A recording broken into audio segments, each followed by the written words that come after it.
Hello, neighbor. This Thanksgiving, It's a beautiful day in this neighborhood, a beautiful day for a neighbor. Please won't you be my neighbor? it only takes one person We are trying to give the world positive ways of dealing with their feelings. Yeah? Like what? to inspire a world of kindness. There are many things you can do. Based on the true story of the friendship between Mr. Rogers and a cynical journalist. You love broken people like me. Sometimes we have to ask for help, and that's okay. Starring Tom Hanks and Matthew Reese. I think the best thing we can do is to let people know that each one of them is precious. A beautiful day in the neighborhood. Rated PG. Parental guidance suggested. In theaters November 22nd. For tickets and showtimes, go to resources.abeautifulday.movie. This is a production of the Ultimate Homeschool Radio Network. Welcome to the Vintage Homeschool Mom Show. Your host, Felice Gerwitz, is an author, a publisher, and your radio show host. She will encourage, educate, and inspire you with answers to your most pressing questions from homeschool, marriage, parenting, and much more. Felice loves to equip moms to live a Christian life because every moment counts. Be sure to visit her website at mediaangels.com. And here's your host, Felice Gerwitz. Hey everyone and welcome. This is Felice Gerwitz, and today we are going to talk about the holiday checklist and homeschooling. Guys, you are in for a treat because the holidays are right around the corner, and before you flip the calendar and start to panic, we are here to help you.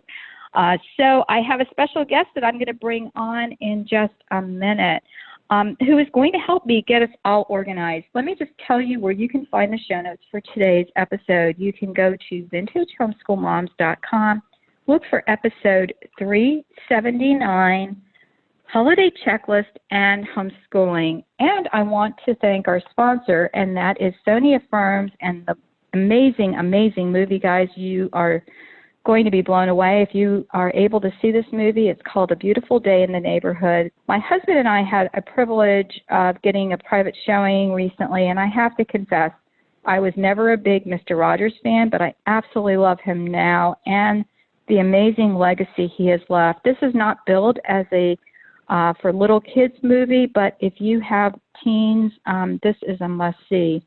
I already know that I'm going to purchase copies of the movie when it comes out as presents for my family and extended family. And I am sure that this movie is going to touch many lives and encourage us to live with kindness toward others. So visit abeautifulday.movie to learn more. And my special guest is a longtime friend who I haven't spoken to in a long time, and that is Janice Campbell with everyday-education.com. Welcome, Janice. Thank you, Felice. I'm delighted to be here. Oh, I'm so excited to have you on because you have so much to offer. You started, homeschooling many years ago. You have 4 boys, and you began speaking at conferences in the 1990s, and you're still at it. So congrats on that. I can't believe you're still going to conferences. I was doing a few here and there, but with all of these podcasts, I'm now happily at home. Yes, there is a lot to be said for being happily at home, but sometimes you just want those vintage moms at the conferences too. So right. I figure I'll stay at it for a little while longer maybe. That's wonderful. And you are the author of Excellence in Literature, which is a curriculum for grades 8 through 12, and Transcripts Made Easy, which is another wonderful, ready-to-go resource that those of you who are trying to get your high schoolers organized will love. I also want to share some of Janice's websites, and again, these links will be in with the show notes, and that's everydayeducation.com, excellence-in-literature.com, and doingwhatmatters.com. So you can check out all of the things that Janice is doing. And then we're going to be talking some more about her What Matters printable planner. But first of all, Janice, I'd like you to share with our audience your business tagline and explain. So from the very beginning of my homeschooling years, and, we started homeschooling in the late 1980s and we're at it for about 20 years. At the same time, we were also caregiving for my grandparents, my grandfather until he passed away of Alzheimer's, and my grandmother for almost 20 years. And so my biggest thought during those years was do the things that matter. Do the things that matter. Don't get wound up in all the things that don't. And so I was very, focused on trying to do that. And so when I put up my very first website and started thinking what I wanted my business to be, because mainly I was just wanting to instruct and teach and help other moms. Right. So my tagline became making time for things that matter, because what I wanted to do was provide resources that helped moms do that. But it was also just a reminder to me to continue making time for things that really matter. That's wonderful. And, that's such sage advice, because we get so caught up in all of these little things that don't matter. And then we stress over them. And I know that time is so important, and that's why I pray that this podcast is helpful to those of you that are in the midst of your homeschool journeys. And then we have Thanksgiving and Christmas on the horizon. And so today, Janice and I are teaming up to bring organization out of chaos, right, Janice? We're going to try. Well, you're the planner. I'm a late coming planner. We laugh now because one of the things I give away as part of our Ultimate Homeschool podcast network for our subscribers is this, monthly planner that has things to do for each month. So my girls are always going, these are so great, and I think, gosh, if you only really knew, this was not at all how I, ran my homeschool at the time, which probably is why my kids are very organized. I think that came out of having a mother who was like, well, let's do this today. I was organized curriculum-wise, but just sometimes things would happen on a whim. And I had 3 kids who needed to know what was happening, and then the other 2 were more like me. But organizing does help us not stress. And I found at times when I became stressed, it was because I was overwhelmed when I could see that huge list. So today I'm going to start with a big picture, kind of an overall plan, and talk about like dates and times and places and the days that I was leading up to homeschooling. This would be what I would be thinking about. And so I would start by brain dumping the things that I wanted to do. And I'm going to share those with you guys. And then Janice is going to jump in and just tell us how we can organize these as far as leading up to the holidays. So for me, I had to have as one of my main things prayer, because if I didn't pray, then everything did not seem to go well. Then it was kids, and when under kids, I would have things like, goals and lessons, routines, the chores that they would be doing, and whatever events we had, coming up or that day, and appointments. I had a couple that had braces, so you know how that is. That was weekly appointments there. And then I had school, which was curriculum, and then household. So under household, eating, cleaning, laundry, prep, and shopping. I'm already overwhelmed talking about it, Janice. I mean, when you write it down, it seems like, oh my gosh. And then we've got the holiday. So now we're going to add in, again, prayer, because we want to pray about, what are we going to be doing with all this? And then shopping, which could be for gifts or food shopping, prep time, and, whatever other plans we have if we're traveling or if we're having company. So, deep breath here. What do we do with all of this stuff that's just like out there? We need some kind of overall plan. We need dates. We need, the time and places and things like that. So how would we take all of that and organize it? Well, I always started the same way you did, with a huge brain dump. And I would do that somewhere around the end of September, usually, looking ahead to the last quarter of the year.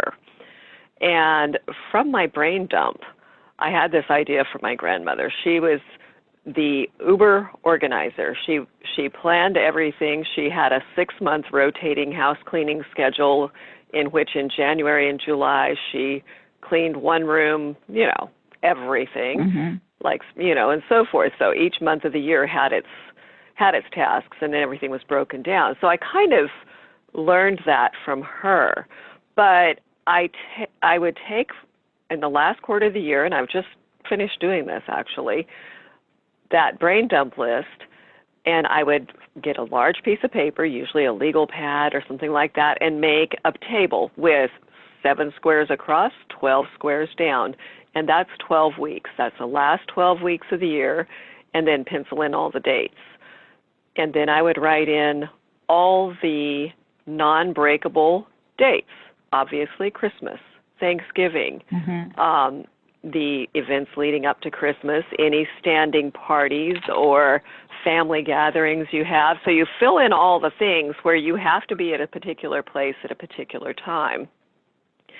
And then just started distributing all of those exciting tasks to, the different rows on my calendar. And very often this was a sort of scratchy mess when I was working on it. But then I would transfer it, each 1 week at a time, I would transfer it to my 1 week at a glance planner so that I wasn't overwhelmed looking at this huge dump all the time. Right. And I like that. I have a month at a time planner, and I have different ones because I plan my podcast stuff. So that's on this one. And then I have another one that I use for household. And then sometimes they cross over, like I'll put something if I have to block off a date. But that helps so much because, it keeps us a little bit more organized. And I think, too, where, those of us that are a little bit older, and I'm sure some of you listening to this are a lot younger and are more accustomed to the digital. I am a digital woman to an extent, with reminders, and I do have a digital calendar that I plan things out, but I have to see it. That to me, like once I see it, I can remember it better. More so than, more of my digital is to just check for conflicts. Like that's definitely where I'll put dates like, dentist and, eye doctors and things like that, that I also need to schedule, and that keeps me straight. Do you ever use anything digital? Or are you like me that you need to see it and have it in your hands? I am a firm believer in pen and paper simply because there's a lot of research out there that shows that the act of writing something down helps you to process it in a different and more active way than, just using something digital. However, I use my Google Calendar to put in dates like our conversation today so that it'll pop up a reminder on my screen, because I tend to be a deep focused person, and if I am deeply into a project, editing a book or something, time just flies. And so I do need those pop-up reminders, and my date book just doesn't pop up and whack me. So well, and then I send out one to the person I'm talking to, and I actually use this automated thing where you scheduled your time, but also for myself so that I can do more incremental, so that you're not getting my 5 reminders ahead of time. And so that works out wonderfully. And that's great. Even my son was saying something about, needing to set up reminders, and he uses his phone a lot. So I reminded him about, the Google Calendar, because that does work well. And so you have to have a Gmail account for that, but those are available for you. So that's a great idea. So you would take these things that we talked about, and then you would put them in, order of when you would think that you'd be able to get them done. So like, for example, with shopping for gifts, when do you get started with that? I am one of those people who tends to just keep an eye out all the time. I do not get to the stores very often. I'm not much of a shopper. So if I happen to get out, it's usually to a consignment store, thrift shop, or Costco. Not very exciting. So I have to make a point of stopping, and I try to do so at least once a month and just doing something. But a lot of times I do my gift shopping when I'm traveling for a conference. So I usually arrive a day early if possible, or stay a day later if possible, and just go to an area, a shopping area there, and just go into stores and take a look. Because usually I have an idea of what I'm going to get for people. My preference is to actually make gifts. So if I'm going to do that, I start very, very early. Yeah. And I don't do that as much anymore as I used to. I know. Well, little kids and that's what I love having grandkids, is because all my crafty, artsy stuff comes out. Yes. And we've got some dates planned where we'll be making things. And like one year we made dryer balls, but let me tell you, that was like such a mess because we really had to learn how to wrap the yarn. So with the little ones, I thought this will be really easy, and we'll be able to wrap it and put some essential oils, and we'll have, these little homemade dryer balls. Well, little did we know that they could unravel while they're drying. Great. So we had to go back and redo some of them. Of course, we had to test them out. This is so fun, Grandma. Yeah. Oh no. Big mess. But it was great. So we have some things that are less, let's put it this way, intricate. Although I thought that would be something really easy. And then the kids can surprise their other grandmother and their mom, and then they make things like for their aunts and uncles, which there's a lot of us. So this year, too, we have broken things down. Actually, my daughter and my niece did this summer when they were visiting each other, and they took our huge extended family, which is going to be getting together this Christmas, and kind of broke out people to buy gifts for, which it makes it more manageable, because otherwise there's too many. So yes, although I'm the peacekeeper, so I was the one who had to break the news to everyone else, and everybody's been fine with it. Right. So you don't get 45 gifts. You don't have to buy 45 gifts. Right. And it just I also use Etsy a lot. Etsy for my daughters-in-law mainly, because Etsy has delightful handcrafted things, and you can get, if you start early, you can order from, other countries and get some very delightful stuff at a very reasonable price. That's wonderful. Great ideas. And so you have come up with this planner. I love your title for this, the Peaceful Planning System. You mean I'm not going to get stressed when I'm using this Peaceful Planner? Well, my Peaceful Planner is, for years and years, I made these things by hand out of, when I was homeschooling the boys, I had a 12-year planner and a, K through 8 student record and a high school student record and a reading log. And so I would make these little pages, half letter size, and print them off the computer. And I finally put them into booklets that other people could use, with pretty art covers. Mm-hmm. Because pretty matters, but for me, small matters. Small matters a whole lot, because if I only have to record 2 to 3 sentences of an evaluation or progress note on a record, I'm going to do that.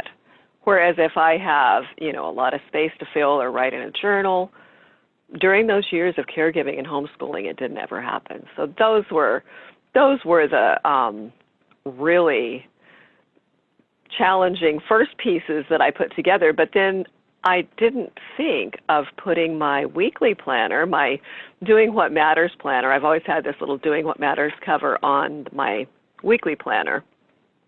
And it's the simplest thing, but I've, over the years, refined it into a booklet so that you can print off a quarterly booklet every quarter and go with it, customize your headings and all the things, because my needs have changed, but my scheduling method has not. So across the top of my page, I have the days of the week for my 3 priority items for each day, which come from my lists below. And so I have 4 spaces below that have changed all through the years.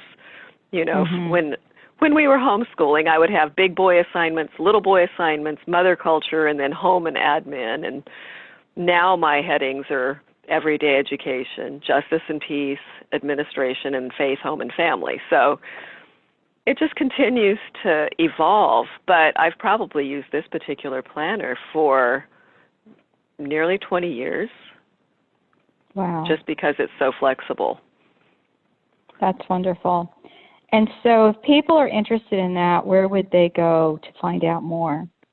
It's on my Everyday Education website. Okay. And you just look under, my left sidebar has categories, and you just look about peaceful planning and then shop planning and records you can hit and take a look. But I included a little 8-page how to use this booklet with samples of how it's used and how to set it up so that people have a sense. If you're not a planner, you might not know how you would use a week at a glance planner, what would be an optimal way to use it, and how to use it for homeschooling and stuff. And so I've included that with it. But the Doing What Matters planner, it's on Everyday Education under Doing What Matters printable planner.